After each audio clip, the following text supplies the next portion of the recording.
Hello, people of the internet. I was just thinking, you know what I realized? Everyone had that one epic show that they watched when they were a kid. And well, you want to know what mine was? Well, roll the clip!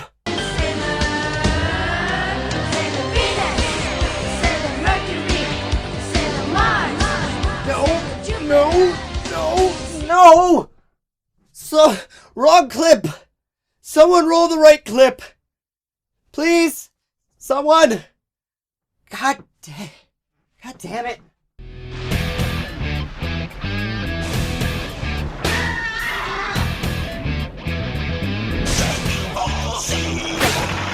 Dragon Ball Z is often considered the most famous anime ever made, and for rightful reasons. Great plot, memorable characters, and big buff men fighting half naked. Aw yeah. Okay, maybe not that last part, but it's still known around the globe, and with world fame, you know what follows? Video games! Yeah!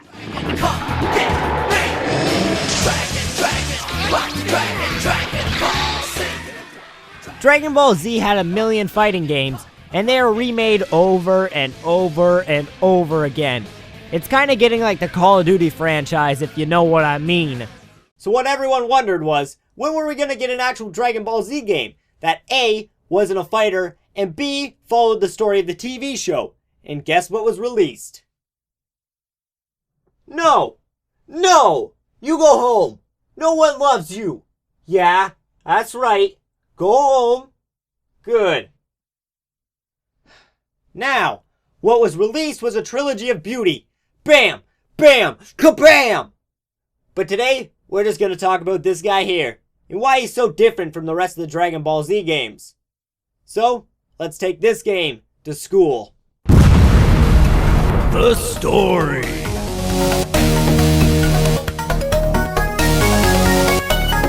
Boo's Fury takes place several years after the defeat of the evil android Cell.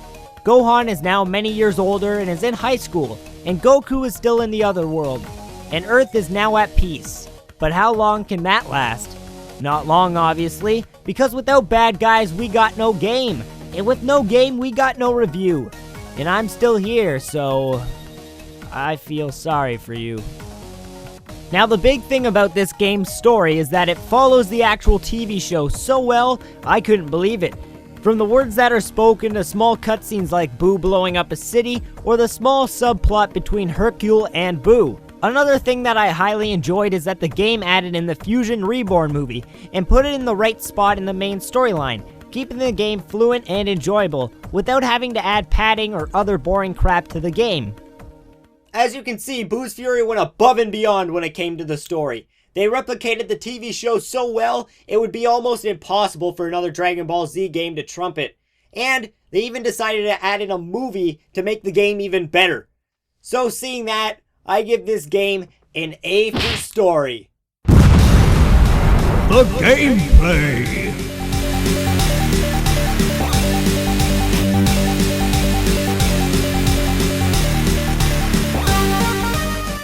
Now you must be asking yourself, if this isn't a fighting game like all the other games, how does this one play? And I would reply with, Sit your fucking ass down and I'll explain it to you. When you first start off the game, you'll realize you are level 60 already. This is because the max level in the second game of the trilogy is 60, so it's starting you off kind of where you left off. And as you level up, you gain 3 points per level that you can put into 3 different stats: strength, power, and endurance. I'm pretty sure you can see by now that this game is an RPG, and a very well made one at that, with tons of items to help your characters or to help you level up faster. Attack wise, you have multiple choices depending on the character you are using. All characters have a standard melee and Kai attack, but they also have different abilities that match what they use in the show. Goku has the Kamehameha, Gohan has the Masenko, and Vegeta has the Final Flash. And everyone has the ability to turn Super Saiyan, because what Dragon Ball Z game would be complete without a shit ton of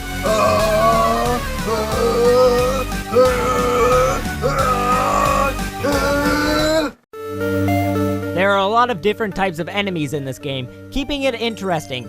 Plus there are a ton of bosses, all from the actual TV show, making for a lot of memorable epic battles. Well, Actually, the bosses are the one thing in this game I had a problem with, seeing as most of them are super easy and can be locked into a corner just to get punched in the face non-stop. The last thing I want to bring up is the ability this game has to keep you playing, even after the main story is finished, since there are a bunch of secret items to find, like the Z exhibit and Hercule exhibit items to find and collect, which once all collected unlock the mighty Gogeta fusion. There are also high-level areas you can't get into until you level your characters up to a much higher level. So even after beating the game, there's still plenty of things for you to do to keep having fun with the game. The gameplay in this game is top-notch, with great fighting mechanics and a leveling system that can keep you playing for hours on end. The controls can be a little touchy at times and off, so I'm going to give the gameplay for this game a B+. The quality.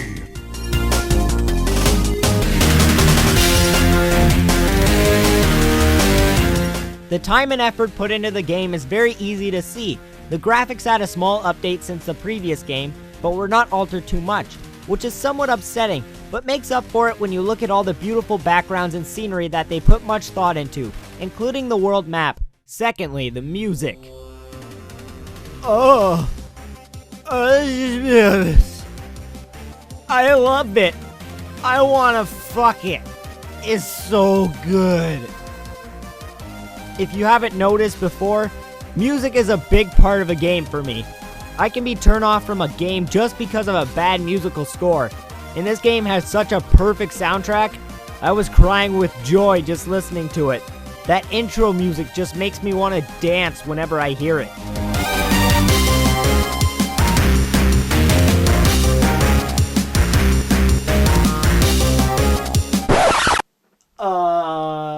Yeah. B+ for its quality. The game didn't do anything too above and beyond for the Game Boy, but it did do as much as it could to immerse you into the game. And that's good enough for me. The final.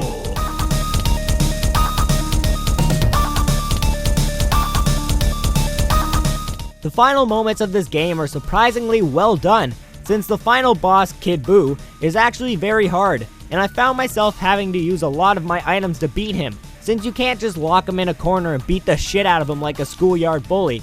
The ending cutscene pretty much follows exactly like the TV show. How surprising is that, seeing as the rest of the game is almost word for word like the TV show. The final for this game does give a lot, with a great boss battle and a lot of replayability. So seeing that, I'm going to give this game's final an A-. Now comes the fun part. Let's take a look back at some of the grades this game has received so far. Not too bad, not too bad. But what shall the overall grade for this game be? Drum roll, please! And the final grade for Dragon Ball Z Boost Fury is an A-.